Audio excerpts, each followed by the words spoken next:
नमस्कार। रामदास शिक्षण संस्थान ऑनलाइन क्लासेज में कक्षा 8 के विद्यार्थियों का स्वागत। देखो, अपने 4 का पाठ शुरू कर रखा था। इसमें जनजातीय लोगों से संबंधित क्रियाकलापों के बारे में अपन ने पहले वीडियो में अध्ययन किया था कि जनजातीय लोग किस तरह अपनी आजीविका चलाने के लिए काम करते थे। कोई खेती करता था, कोई शिकार करता था, कोई जंगलों से वन आदि एकत्रित करता था और कुछ लोग आसपास के बड़े कस्बों में या शहरों में मजदूरी करते थे। तो इस तरह जनजातीय लोगों के कार्य थे। लेकिन धीरे धीरे समय के साथ साथ जनजातीय लोगों की जो जीवन शैली थी उसमें भी कुछ बदलाव आए। तो उस बदलाव में से अपने पढ़ेंगे आज कि कुछ लोग खेती करते थे। तो टॉपिक है किताब में वो है कुछ लोग खेती करते थे। कुछ लोग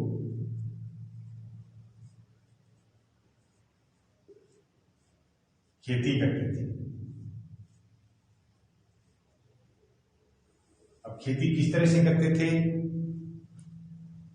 खेती से संबंधित उनकी जो जीवन शैली थी उसमें क्या परिवर्तन आया।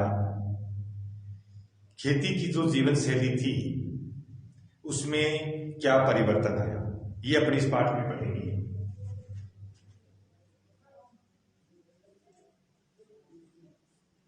खेती से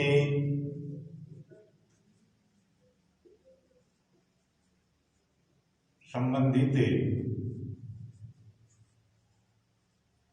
जीवन शैली में बदलाव या परिवर्तन, यानी जनजातीय लोगों के जीवन में क्या बदलाव आया या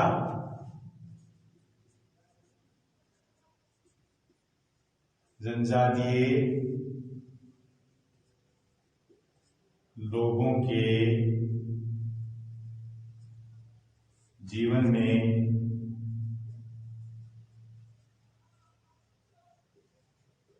बदलाव। ये कब तक पढ़ेंगे? जब अंग्रेजों का पूर्ण आधिपत्य उन पर नहीं हुआ था उससे पहले तक, यानी धीरे धीरे इनकी जो जीवन शैली थी, काम करने के तरीके थे, आजीविका चलाने के जो उनका तरीका था उसमें कुछ बदलाव आया। जैसे 19वीं सदी से पहले, यानी 19वीं सदी में तो अंग्रेजों का पूर्ण उन पर प्रभाव हो गया था, लेकिन 19वीं सदी से पहले के बारे में अपन पढ़ेंगे कि 19वीं सदी से पहले बहुत सारे जनजातीय कबीले एक जगह टिककर खेती करने लगे। यानी पहले शुरू में तो एक जगह टिककर खेती नहीं करते थे, लेकिन जो जो समय बीतता गया ये जनजातीय लोग एक जगह पर टिककर खेती करने लग गए। तो क्या लिखेंगे? 19वीं सदी से पहले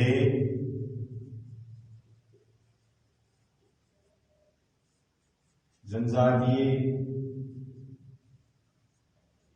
समूह है या कबीले जो भी है एक जगह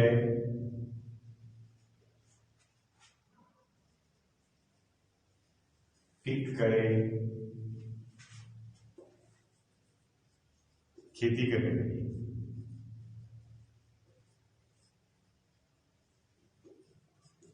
तो ये बदलाव आया कि एक जगह टिक करके खेती करने लगे। पहले ये एक जगह टिक करके खेती नहीं करते थे, 2 साल एक जगह खेती की, फिर उस जगह को छोड़ देते और दूसरी जगह जाकर के खेती करने लग जाते थे।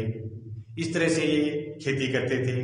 दूसरा, धीरे धीरे ये खेती का जो तरीका था उसमें भी परिवर्तन करने लगे, बदलाव करने लगे। जैसे पहले वीडियो में आपको बताया था कि भूमि को तैयार करने के लिए पेड़ पौधों को काटते थे, उनको जलाते थे, राख खाद का काम करती थी और फिर भूमि की जो सख्त परत होती थी ऊपर की उसको कुदाल की सहायता से खोदते थे। यानी कुदाल से खोदते थे और उस पर बीजों को छिड़क देते थे। बीजों को छिड़क देते थे। इस कृषि को छितराना कहते थे। क्या कहते थे? बीजों को छिड़कने की जो पद्धति थी, उनकी शैली थी, उसको क्या कहते थे? छितराना। बोना नहीं था, बीज बोते नहीं थे बल्कि बीजों को छिड़क देते थे, छितराते थे। अब उस शैली में उन्होंने धीरे धीरे परिवर्तन करना शुरू कर दिया। अब कुदाल की जगह भूमि को खोदने के लिए और बीजों को छिड़कने की जगह अब हलों का प्रयोग करने लग गए। तो दूसरा क्या है, क्या परिवर्तन आया? खेती के लिए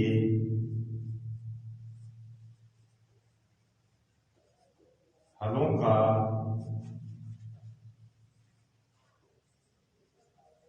इस्तेमाल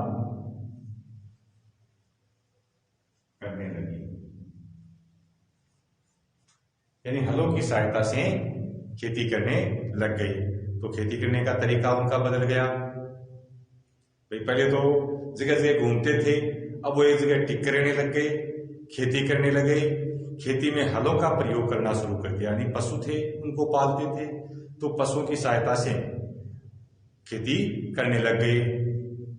अब जो जमीन थी उस जमीन पर पूरे कबीले की संपत्ति हो गई जमीन, यानी जो भी कबीले में आदमी रहते थे, 100-200 जितने भी व्यक्ति होते थे, जो भूमि होती थी खेती के लिए, वो भूमि उस कबीले की संपत्ति मानी जाती थी। तो जमीन को कबीले की संपत्ति माना जाता था। जो जमीन थी, जमीन को कबीले की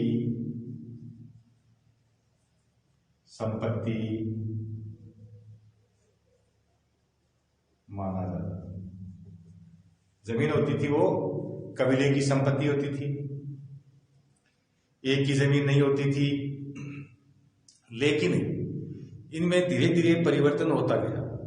कबीले में कुछ लोग अन्य लोगों से ज्यादा ताकतवर हो गए।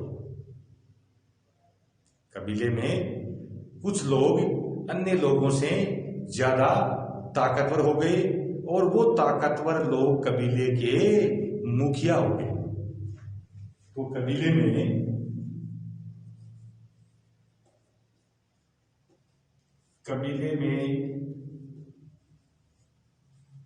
कुछ लोग ज्यादा ताकतवर हो गए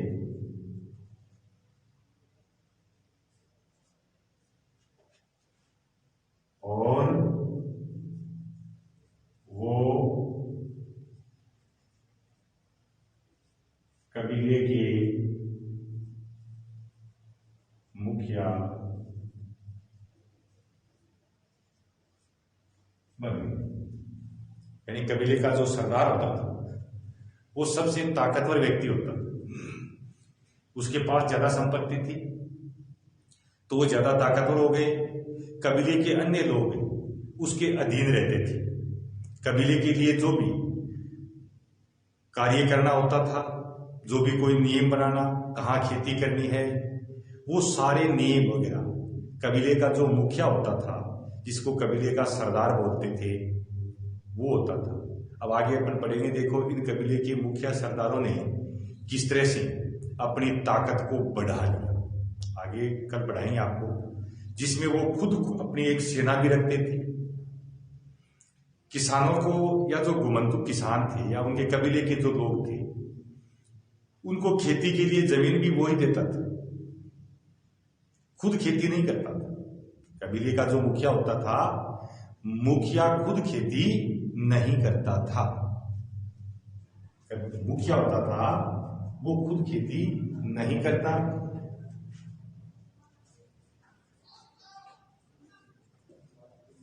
कबीले का मुखिया खुद खेती नहीं करता था, बल्कि क्या करता था, वो अपनी जो भूमि होती थी उसको बटाई पर दे देता था। अपनी भूमि को बटाई पर देता था। यानी खुद खेती करने की बजाय वो अपनी भूमि को दूसरे जो कबीले के लोग होते थे उनको बटाई पर दे देता था, उनसे कुछ फसल ले लेता था, बाकी वो अपने उसके हिस्से की उनको दे देता था। जैसे अपन खेती करवाते हैं ना दूसरों से, तो लगान में करवाते हैं, मार में करवाते हैं, या कोई आधे में करवाता है, 1/4 में करवाता है, तो उस तरह ये भी खेती को अपनी बटाई पर दूसरों को दे देते थे। अब देखो इस तरह से टिक करके जब धीरे धीरे ये लोग खेती करने लग गए, गुमंतु लोग, क्योंकि भारत में बहुत सारी गुमंतु जातियां थी, कुछ एक जगह से दूसरे घूमते रहते थे, लेकिन अधिकतर जो गुमंतु लोग थे, इन गुमंतु लोगों को अंग्रेज हमेशा से ही बर्बर और असभ्य मानते थे, जंगली मानते थे, असभ्य मानते थे। तो इनमें कुछ लोग जब टिक करके एक जगह खेती करने लग गए तो उनको अंग्रेज असभ्य भी थे, वो भी उनको सभ्य मानने लग गए, क्योंकि अंग्रेज सरकार भी यहाँ जो अपना उपनिवेश स्थापित किया तो वो भी चाहती थी कि ये लोग अगर टिक करके एक जगह खेती करेंगे तो इससे अंग्रेजों को एक इन क्षेत्रों से स्थायी आमदनी मिलेगी। अब अंग्रेजों को इन गुमंतु किसानों से कोई आमदनी नहीं थी, कोई फायदा नहीं था अंग्रेजों को, क्योंकि न तो ये कोई लगान वगैरह देते थे। अंग्रेजों की बड़ी आमदनी क्या थी? भूमि कर था, लगान था। वो लगान इनसे वो ले नहीं पाते, क्योंकि किसान आज यहाँ खेती कर रहा है, कल वो दूसरी जगह जाकर के खेती करेगा। अब उसके पीछे पीछे अफसर कहाँ से लगान एकत्र करेंगे? तो इनको अंग्रेज अफसर जो टिक करके खेती करने लगे थे उनको सभ्य मानने लगे थे। तो बदलाव क्या आया? टिक करे खेती करने वाले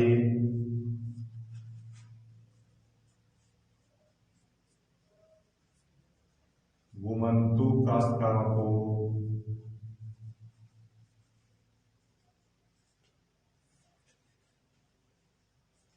अंग्रेज अफसर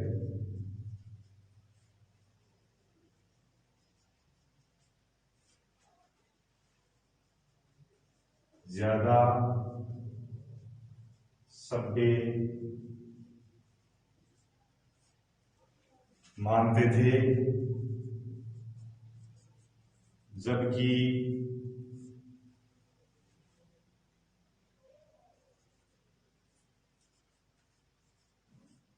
गुमंतु काश्तकारों को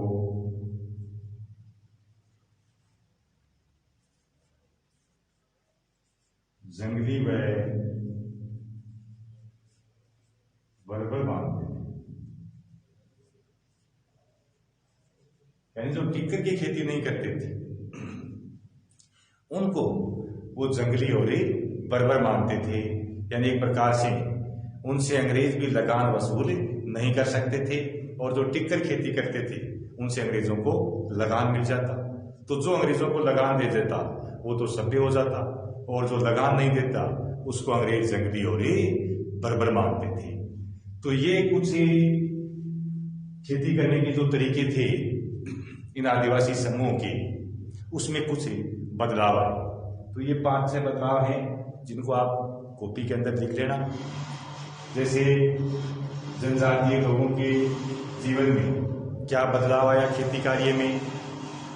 तो देखो 19वीं सदी से पहले ही अंग्रेजों का इन पर प्रभाव होने से पहले, नियंत्रण होने से पहले, इनमें बहुत सारे जो जनजातीय लोग थे वो एक जगह टिक करके खेती करने लग गए थे, और खेती का तरीका भी उन्होंने बदल दिया था। बीजों को छिड़कने की जगह हलों से बीजों को बोना शुरू कर दिया था, और जो जमीन होती थी खेती की वो पूरे कबीले की संपत्ति मानी जाती थी। उस पर कबीले के सब लोगों का बराबर हक होता था। और कबीले में कुछ लोग ज्यादा ताकतवर हो गए।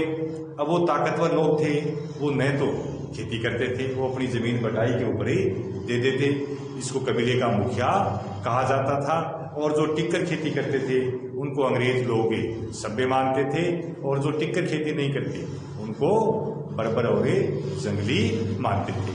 अब आगे जो कल का वीडियो होगा उस कल वाले वीडियो में आपको अंग्रेजों के औपनिवेशिक शासन से आदिवासियों के जीवन पर क्या असर पड़ा इसके बारे में बताएंगे। कि अंग्रेजों का जब इनके ऊपर अधिकार हो गया जंगलों पर, तो उससे इनके जीवन पर क्या प्रभाव पड़ा। देखो बहुत सारे परिवर्तन आए, बहुत सारे प्रभाव पड़े कि ये जातियां तो खुले में स्वतंत्र रूप से रहती थी, जल जंगल जमीन को अपनी संपत्ति मानती थी। तो जब अंग्रेजों ने जल जंगल जमीन पर अधिकार करना शुरू कर दिया, तो इन लोगों के बहुत सारे जो अधिकार थे, जिसको अपना मुख्य अधिकार मानते थे, उस पर चोट पहुंची। तो इन लोगों ने किस तरह से अंग्रेजों के खिलाफ आंदोलन किया, अंग्रेजों ने कैसे इनको बदलने का प्रयास किया, ये कल वाले वीडियो में बताएंगे। धन्यवाद।